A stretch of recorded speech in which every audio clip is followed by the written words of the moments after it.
Today's CBS Sunday Morning podcast is sponsored by Raymond James, Wealth Management, Banking, and Capital Markets. Learn more at raymondjames.com.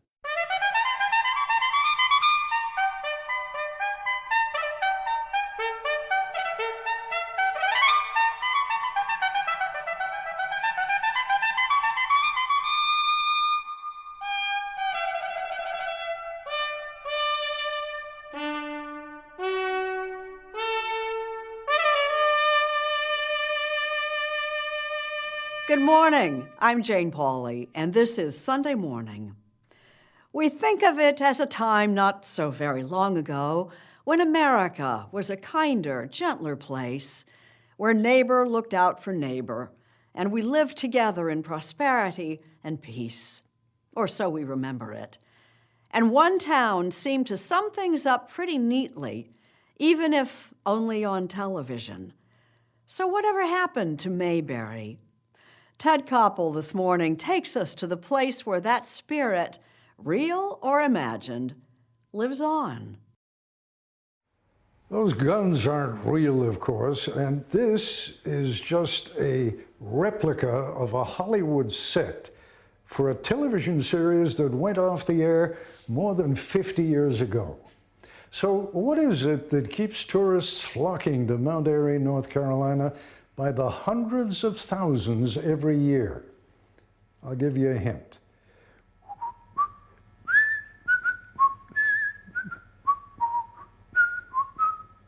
Ahead on Sunday Morning.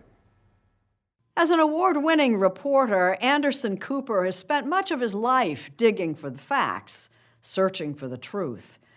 But as Mo Rocca will tell us, it's only recently that Anderson Cooper turned the spotlight on himself and his illustrious family.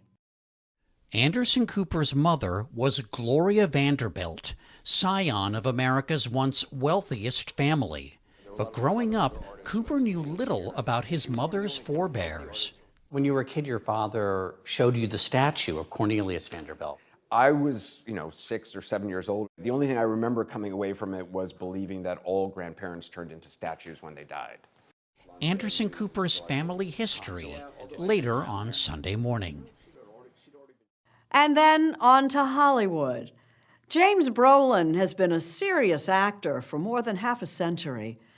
But as our Tracy Smith discovers, the one thing he doesn't take too seriously is himself. He's had a life many would envy. Thank you all for coming to my funeral. But James Brolin says there's always room for improvement. I'm shot. I'm trying to just lose this little roll I got right there. You see that one? No. You look great. So what do you think you're best known for? Gosh, sleeping in? The Brolin family patriarch on life, love, and longevity. Coming up this Sunday morning. You just bought a skateboard. Yeah. Oh, God bless And my you. daughter's a big... The Emmys are tonight here on CBS. Proof positive the new season is in full swing. Perfect timing for Martha Teichner's report on dialect coaches, the people who make certain actors know whereof they speak, and more. It's Sunday morning for the 19th of September, 2021. We'll be back right after this.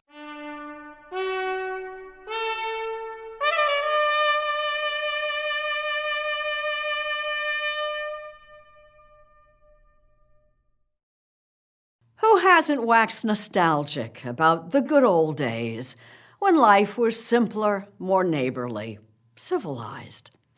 Ted Koppel starts us off this morning with a visit to the real-life counterpart of the town most of us knew only on television. That tall, amiable sheriff and his little boy Opie heading to a fishing hole on the outskirts of Mayberry, North Carolina, were actually strolling along a back lot in Culver City, California. Ron Howard, he's the actor who played Opie, is now one of Hollywood's top directors. Most of the other stars, Andy Griffith, Don Knotts, who played his deputy, Barney Fife, and the actors who played Aunt Bee and Floyd the Barber, they've all passed on. After all, it's been 53 years since the show was canceled. So it may come as something of a surprise to learn that Mayberry is doing just fine, even though its actual name is Mount Airy, and its only genuine link to the Andy Griffith Show is that Andy was born and grew up here. Andy Griffith, God bless him. If he had not been born in this particular little town, we wouldn't be standing here having that conversation. Enjoy your tour today. Randy Collins is president and CEO of the Mount Airy Chamber of Commerce, and he's recalling when North Carolina's tobacco and textile industries had the stuffing knocked out of them. After the mills closed, I think a lot of the town fathers and the business owners got together and said, hey, what about this Mayberry thing? Maybe we can do something with it. And businesses were born or reinvented. It's a little bizarre, isn't it? It went off the air. Right.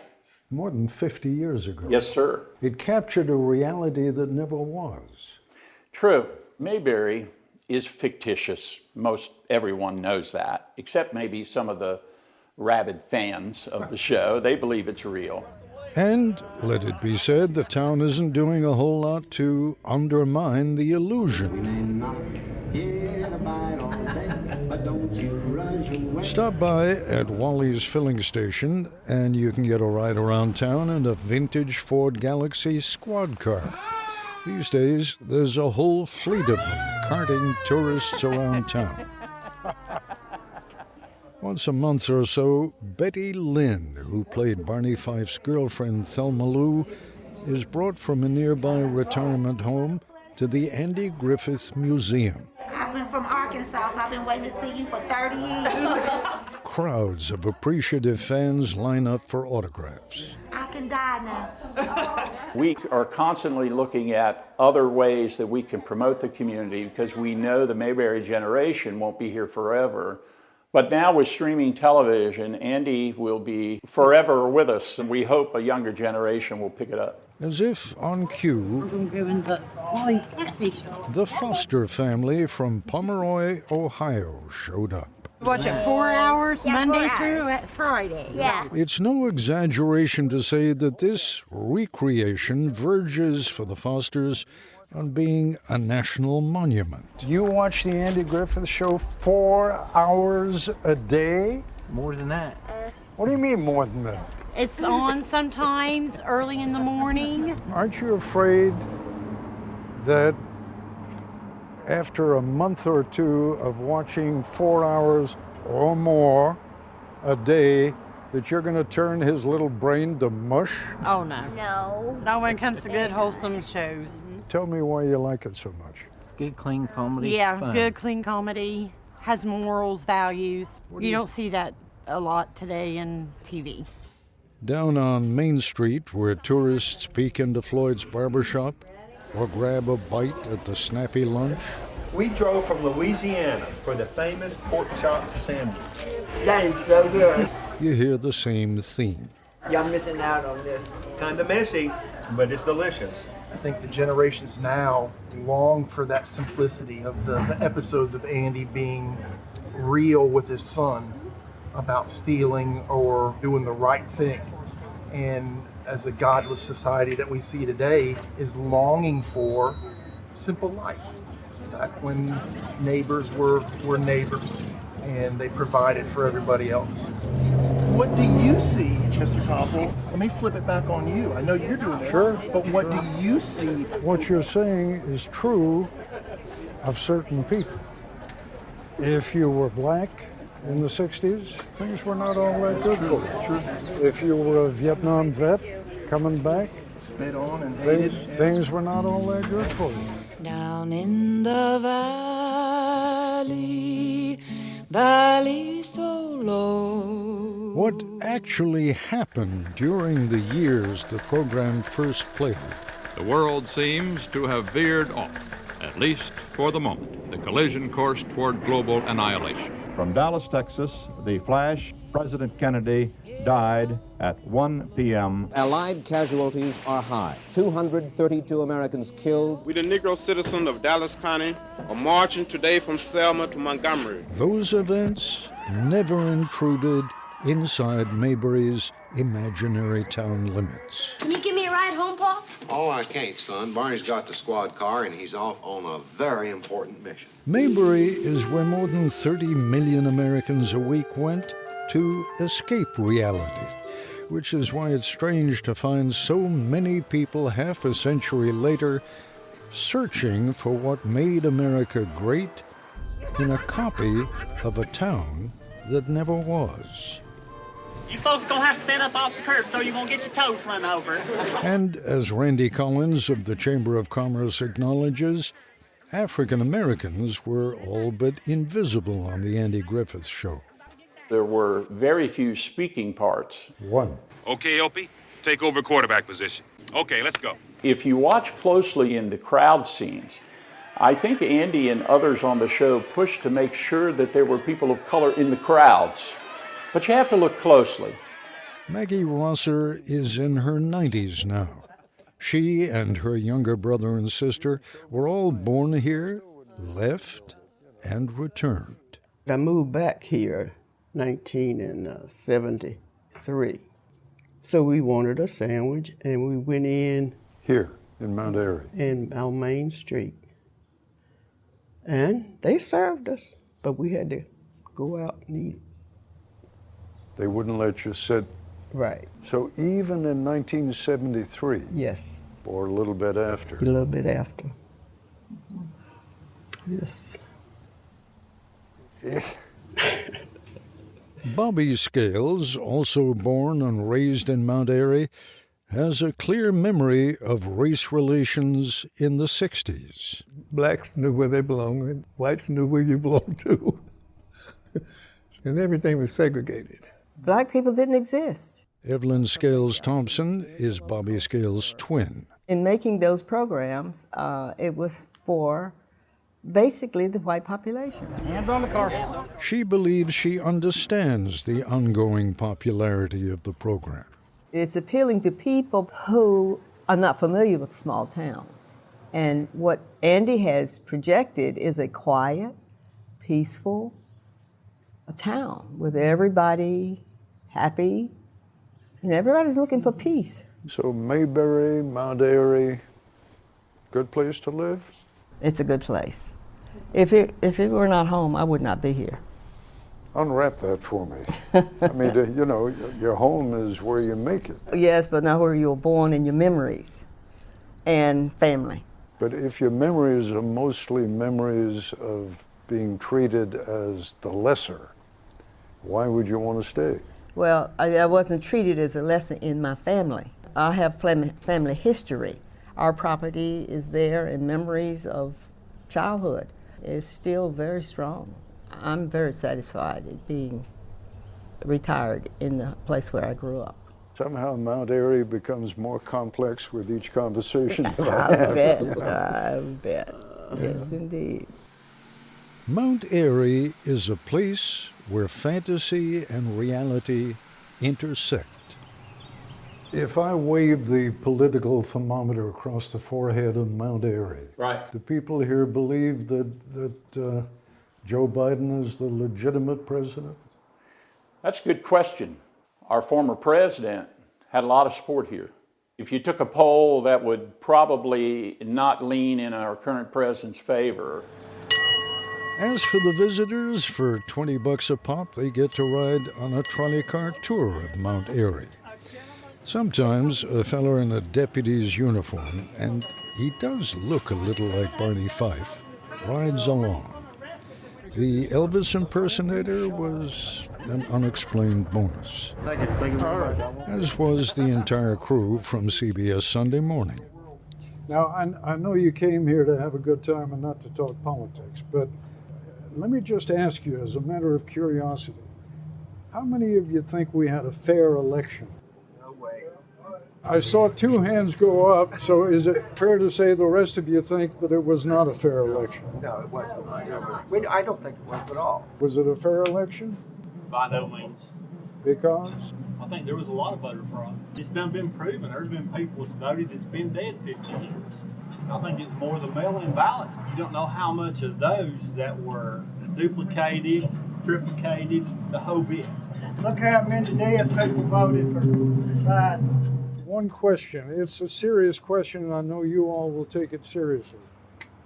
Tell me what you think happened on January 6th at Congress. They showed truckloads of people that they were bringing in for this. It was all staged, and that's how that started. They even showed pictures of it on the news about these vehicles coming in with all these BLM people. Yes, sir. You were starting to say. Disgrace on our country. Whose fault was it? One writer did blame Donald Trump, but he was in a distinct minority. I think it was staged. We've been to a lot of the Trump rallies. I don't understand why they're focusing so much on that one issue when there's so many cities that are being burned down every day by protesters. It's supposed to be peaceful, but it's all focused on holding these 2 people. Murder, kill everybody that was there. Yeah. Hang them in jail. Put them in jail. We don't even watch news on TV anymore. We've got away from it. We don't feel like that we are being told the truth. No. Mm-hmm. And we find our truth in other ways, and I won't say what those other ways are, but I feel like we're not being told the truth because we're trying to be swayed in a direction that we know is not the right direction. I won't be offended. I've been a journalist all my life. When President Trump talked about the press being the enemy of the people. They are. And I love President Trump. I love that man. I do. I just hope when this airs, it won't show Southerners as a bunch of dumb idiots like so many parts of the country do. We have a lot of love in our hearts. We love our country. We love our fellow man. And if the rest of the country felt like that, it would be a better place. Sure. This conversation about politics and division is what people come here to get away from. We don't care what color you are. We don't even care what your politics are. Yeah. We just want to be good neighbors and treat everybody alike, and that's why they're coming here. That's what America should be. That's what America should be. That's what America should be. And when the script was written in Hollywood, that's the way it was. Wherever you come from, your accent often gives you away and can be really tough to lose. But if you're an actor, Martha Teichner tells us, learning an accent can be even harder. All right, everybody, put your gloves on. Do a grid search. Kate Winslet's Emmy-nominated performance in HBO's Mayor of Easttown is so good, you could be fooled into thinking she really has a Delaware County, Pennsylvania accent. So if you got something you want to tell me, you better do it now. Because as soon as you leave the station, I'm going to start digging through your life. But you would be wrong. I don't know if it's necessarily a feeling of wanting to prove something, but I just always want to be doing this job. I need everybody to repeat after me. I am a revolutionary. And if you thought 2021 Oscar winner Daniel Kaluuya actually sounds like Fred Hampton in Judas and the Black Messiah? Thank you, God. I can't be here without your guidance and your protection. Wrong again. In this day and age, could stars even be considered convincing if they failed to nail their characters' accents? Please come forward.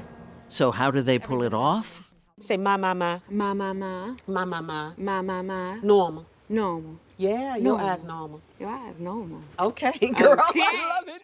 Chances are they work with someone like Denise Woods, one of Hollywood's small inner circle of 20 or so A-list dialect coaches.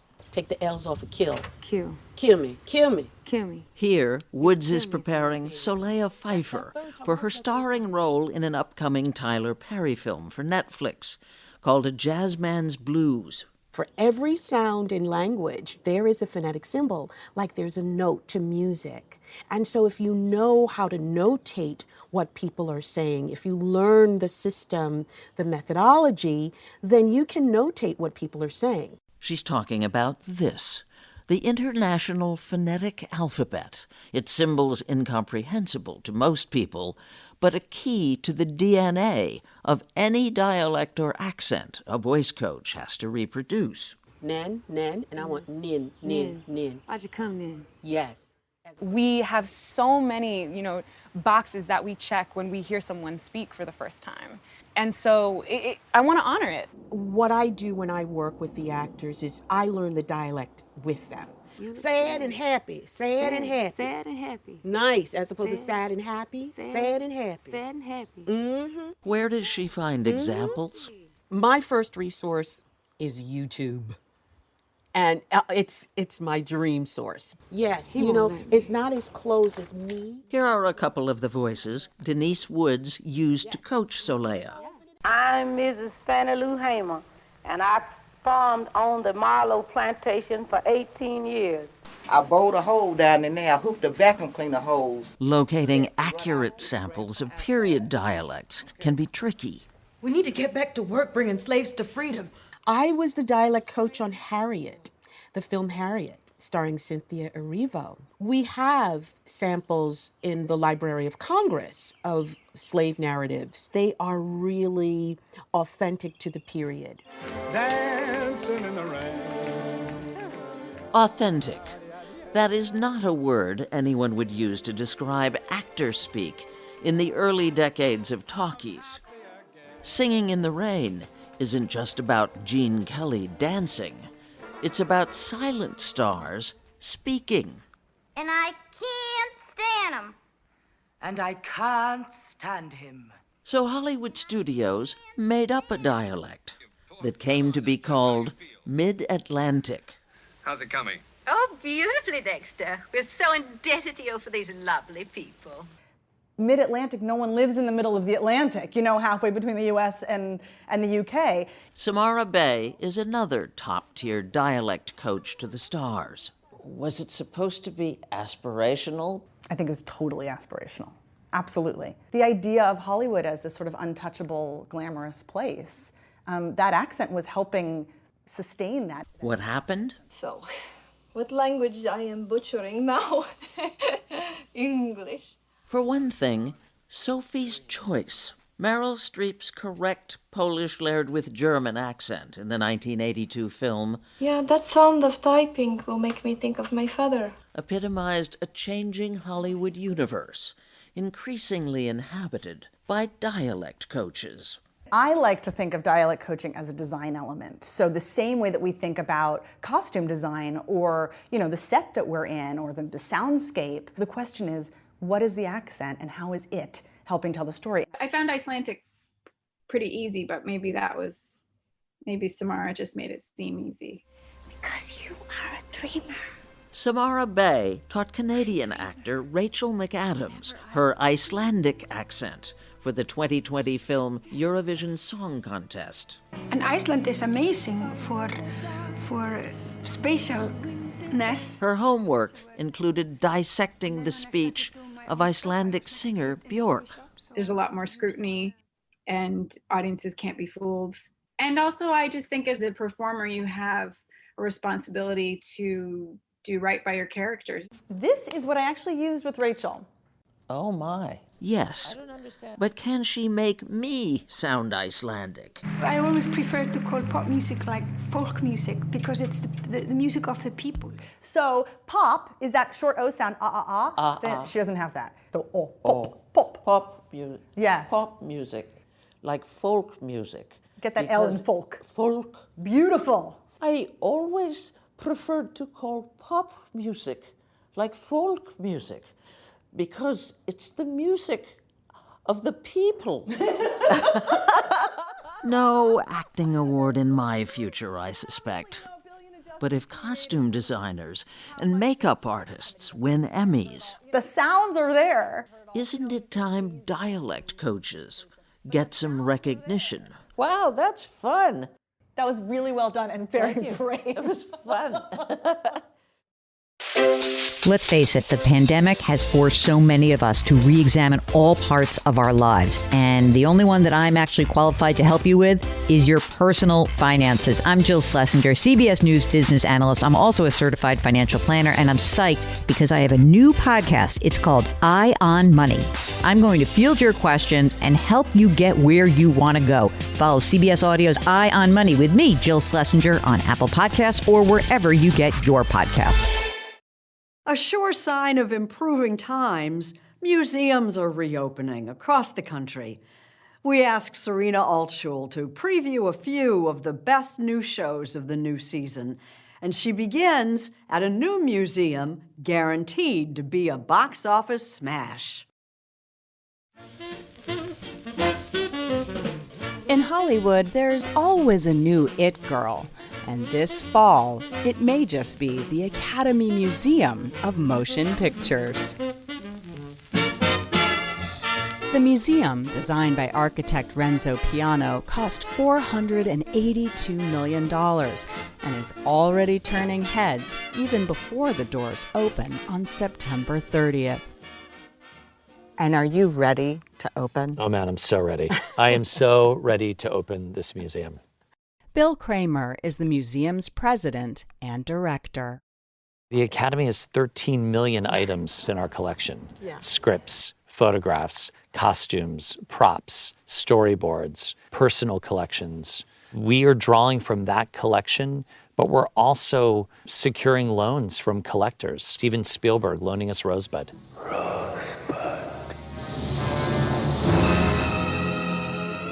And it doesn't get better than that. The museum is filled with artifacts, from the familiar, like Dorothy's ruby slippers and E.T., to less recognizable pieces like this typewriter used to write Alfred Hitchcock's Psycho. Mother! Oh, God! Mother! Fittingly, the building also has 2 theaters, which will show movies daily. It's a museum that seems like a perfect fit for Los Angeles, but it's one that waited nearly a century for its close-up. The Academy was founded in 1927, and in 1929, at a board meeting, the founders of the Academy stated that they needed to build a film museum. And yet, it almost took a century. It almost took a century. And this iteration launched in 2011. It's diverse, it's inclusive, it's equitable, but it represents film history, I think, in a truer, more accurate way. This museum isn't the only coming attraction this fall. There's plenty of art to see all around the country. Jasper Johns, for example, will be the subject of an unprecedented show taking place simultaneously at both the Whitney Museum of American Art in New York and the Philadelphia Museum of Art. Other noteworthy retrospectives include a Judy Chicago exhibit at the De Young Museum in San Francisco, and Barbara Kruger at the Art Institute of Chicago. Back on the East Coast, the Brooklyn Museum is dressed to the nines with a Christian Dior exhibit, and the Museum of Fine Arts Boston stays cozy with some unique American quilts. We would also like to wish a happy 10th birthday to the Crystal Bridges Museum of American Art in Bentonville, Arkansas. An anniversary giving us all yet another reason to celebrate a return to museums this fall.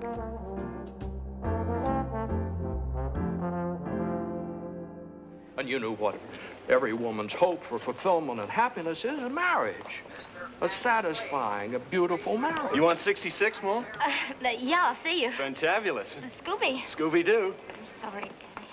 Nearly 60 years after his big screen debut in the Sandra Dee comedy Take Her, She's Mine, actor James Brolin is still going strong.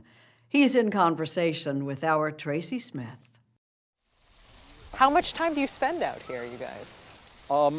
We visit a lot. Okay, you really have to see this place to believe it. With the custom-made mill house and the oh-so-perfect pond, it looks like some kind of movie set, but it's really James Brolin's Malibu backyard. Oh, this is heaven. He says most of the credit goes to his wife of 23 years, Barbara Streisand. All of the flowers around are in that exact spot because they have to be. She designed pretty much everything. Me, I just work here. Excuse me, are you a doctor? And you might say this is his other job. Something extraordinary. Sweet Tooth is the Netflix series about a post-apocalyptic world of hybrid animal people and a terrifying pandemic. By his 10th winter, the boy was now the man of the house. Brolin is the show's narrator, a calmly reassuring voice when everything seems to be going to hell. But it took him a while to get it right. The first day of any job, I'm got what they call the collywobbles. The collywobbles? Yeah, just not sure I like these people. I'm not sure if I should have taken this job. Where are we? You know, I got a plane ticket somewhere. Second day, piece of cake. Then you're in. Yeah. Seems he's been in for most of his life. You might recall that James Brolin came to fame as the dashing Dr. Stephen Kiley opposite Robert Young in TV's Marcus Welby, MD. Well, if she's old enough to die, then I'm old enough to tell her so. Brolin did well on Welby, so well, in fact, that he earned an Emmy, and that was just for the pilot. So how did life change? By the 6th show, we were #1, and we stayed there all year. Life changed. I got a better dressing room. And there'd be better dressing rooms to come. You belong here at the St. Gregory. In series like Hotel, where he starred and directed, and in movies like 1979's The Amityville Horror. I'm coming apart! Oh, Mother of God, I'm coming apart! But then there's the one that got away. A lot of people may not know that James Brolin was almost James Bond. How close did you get? I had the job. I literally, Roger Moore said he wasn't going to do any more. So he did some screen tests. Hello. Even learned a James Bond move or two. But after that, nothing. Hello, you still there? Well, I had a little trouble with the line. We heard through someone else that Roger had decided to do one more. That was Octopussy, by the way. And yeah, it could have been fun, you know. What do you tell yourself when things like that happen? Stuff happens, you know. And life happens too. Brolin has 3 children. His eldest son, Josh, was born in 1968. This is my war, not his. And in his case, the apple didn't fall too far from the tree. Has your father ever personally offered you advice on Iraq? No, I haven't asked. I don't need to. The wrong father to appeal to in terms of strength. You know, there's a higher father I appeal to. What is it like for you as a dad to see the success that he's had?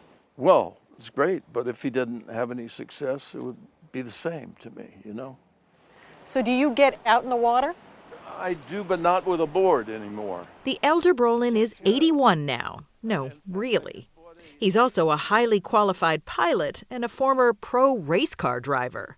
He doesn't get out on the racetrack much anymore, but he's still more active than some people half his age. You just bought a skateboard? Yeah. Oh, God bless you. And my daughter's a big skateboarder, so... And he's the first to admit that meeting his wife was the best thing that ever happened to him. You've been married 23 years. What's the key to a long marriage? Negotiation, I think, kindness. Usually a referee is good, which means a marriage counselor or somebody that you know that comes over and talks and has you talk, and we've done well at that. In public, the two sometimes look like love-struck teenagers, but he says it's been that way since they were first dating. I went off to a location in the Philippines, and I would call her, and this was before cell phones. I think I spent every nickel I made on this movie because we would be on from 3 to 5 hours on the phone. 3 to 5 hours. 3 to 5 hour Yeah. phone calls. Yeah, $5 a minute from the Philippines. Oh my goodness, what were you talking about? Just teenage crap.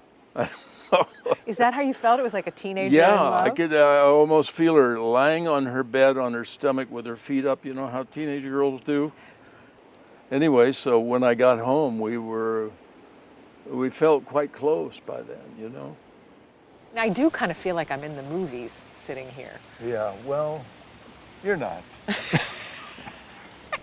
It's all too real. And talk about real. Along with Sweet Tooth, Brolin has 3 new projects on the way, and a sense that maybe his best work is still ahead. Do you think about legacy?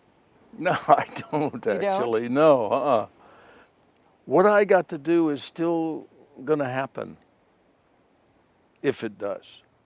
In other words, I haven't done the thing that makes legacies yet, and I may never. But you just may. I'm open and optimistic about everything always, but I feel like there's part of me that's been also ran. You know, all these horses are running, and there's the winner, and then there's the also ran or the almost made it, you know? There's a part of you that feels There's a that part way? of me that, yeah, still feels that I've got something to do, or I didn't do something, or even maybe the Bond thing, if that had happened, something might have changed just from that one film, you know? But don't mistake his wistfulness for regret. James Brolin loves what he does and just wants to do more. I never felt like I'm ready to move on to the next best thing. My favorite days have been at work, other than the days my kids were born or the days I was married. Every day at work has been just gold to me. What does that do for your soul? What is it? It makes me miss it right now. Here we are talking, wasting time.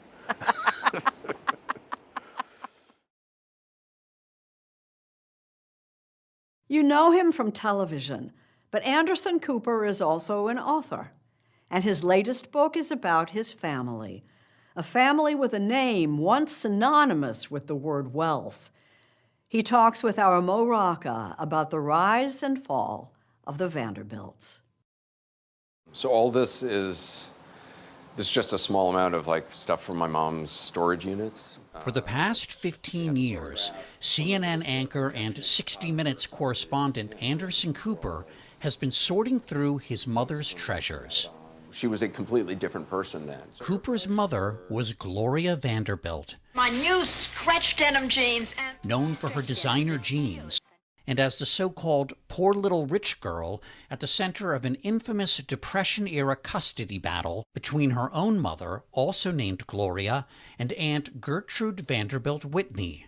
Yeah, this I just found recently. This was the headline of the Daily News, July 4th, 1935, Gloria loses child Custody after battle. the trial. This is her. She's the age that my son is right now. This is the day her father died. There she is with her father. Yeah. Gosh, do you look at that guy and go, wait, hold on a second.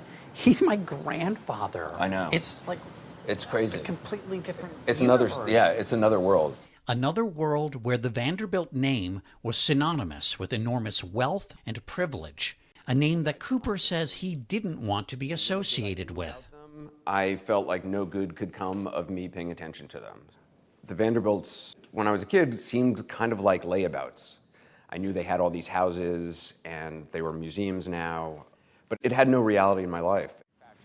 But after his mother's death in 2019, and then the birth of his son, Wyatt, in 2020, Cooper decided to delve into that side of his family history, documenting it in a new book. The Vanderbilts came to the New World from Holland in the 17th century. The first generations here were farmers. Is it kind of funny to you that you've ended up living not so far? It's weird. I will say, when I started doing research on the book, I had no idea that the Commodore had lived right here. Then came Cornelius, a.k.a. the Commodore. So Commodore Vanderbilt was a really extraordinary person. I mean, he grew up on a farm in Staten Island. Cornelius left school at age 11 and made his first fortune in shipping. He built from one small little boat of moving supplies, he built an empire of steamships. And steamships were basically just the first chapter of his career. Right. Well, that's what's so crazy is he built two massive empires. It was late in life when he decided steamships were the past and railroads were the future, and he started buying up small railroads around the Northeast.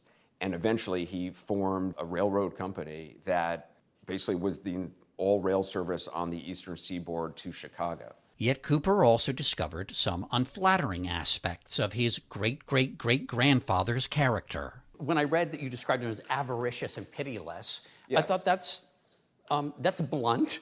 Well, yeah, I mean, he was. I actually started out thinking maybe he was a psychopath, which then I came away, after doing a lot of research on it, I was like, you know, that's a little harsh. Like, who can say, really? I mean, who knows what's in someone's mind? Right. There's no MRI that we have of him.